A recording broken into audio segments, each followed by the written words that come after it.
What's up, guys? The game is currently being patched to version 6.20, and so I want to talk about a few things that are actually in the patch that affect the long-term gameplay. If you want to see what's in the patch from a high-level perspective, you can head over to Deathwish Gaming's video where he actually covers that using access to either the test or the PTR server that he has access to. So there's a few things that Lilith has done which are actually good, and there's a few things that are also bad. So the first really good one right off the bat is they're increasing the speed at which helicopters enter combat. So what that means is when your helicopter lands, the initial load time is going to be decreased. So the time to get that first shot off is shorter, which is really good, because the problem is, and anybody that has a helicopter unit, is when you are chasing units on the field, even a slow super heavy, it takes 4 or 5 times for your helicopter to land before it hits that 4-second total load time and gets the first shot off. And so it's kind of very painful, and that's on top of the time it takes for the helicopter to land. So in the previous patch, they reduced the time it takes the helicopter to land. This patch, they're also reducing the time it takes for the first shot to get off. So it's not going to change the load time overall for continuous fire. That will stay the same. So the second major change is they are introducing the new Conquest Store. Now, why is that important? This is going to be available during basically like the warm-up or the sign-up phase. This is not available if you're in an active conquest. But during that phase, that store, I believe, is going to give us access to what's called Conquest Cash, which you earn from the level 4 city event through the missions and the repute and the fighting machine rankings. And then you can use that Conquest Cash in the Conquest Store in the upcoming event. And in there are refined components and Air Force refined components. So including unit skins, exclusive chat bubbles, and animated avatar frames, which means more access to components. That's great. Everybody's trying to grow. And also an alternative to the Percy's Legendary Showroom, or maybe it's another option for completing skin sets. And the reason skin sets are important is that results in permanent buffs on your account. So I think that's a very welcome change. They are bumping all the opening times of nodes in level 4 by 1 day.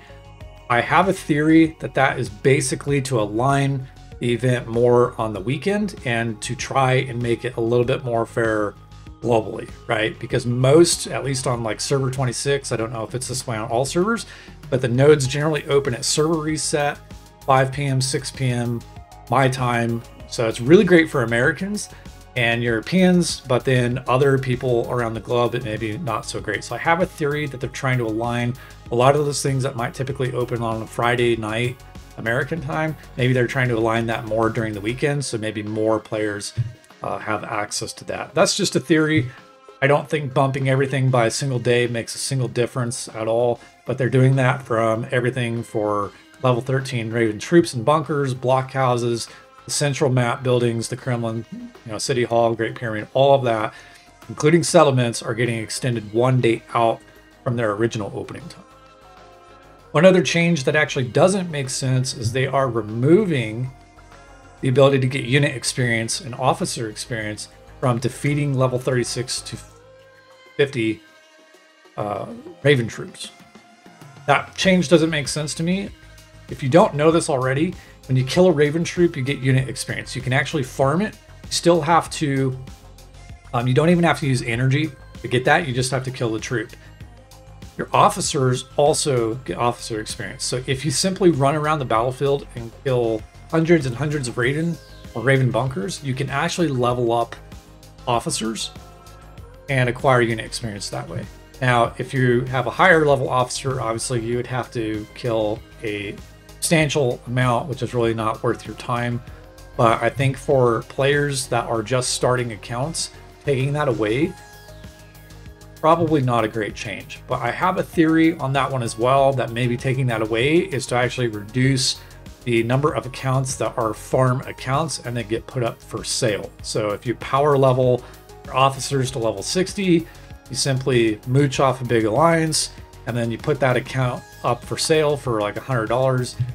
I'm assuming maybe that's why they would do that. It's the only logical reason I can think of, because otherwise it's a really great mechanic when you're first starting out the game to get your officers leveled up. And probably the biggest and most beneficial change in the entire patch is the fact they're finally adding a quick prototype enhancement. So when modern units came out, the upgrade experience for a modern unit, 8-star, 8.1, not too bad, right? The screens were cool, the modern units were flashy, but then as you get to 8.2, 9.0, 9.1, and if you have the pain of having a 9.2 unit, it literally can take almost a solid 5 minutes to upgrade from a 7.2 all the way to 9.2. And the reason that's so important is in level 4, when the event is changing throughout the day and you need to swap units because most players cannot run a full army of 5 units at a decent level, and you need to swap, say, from a tank to an artillery or artillery to a tank, you need to be able to do that in about 30 seconds or so, preferably faster.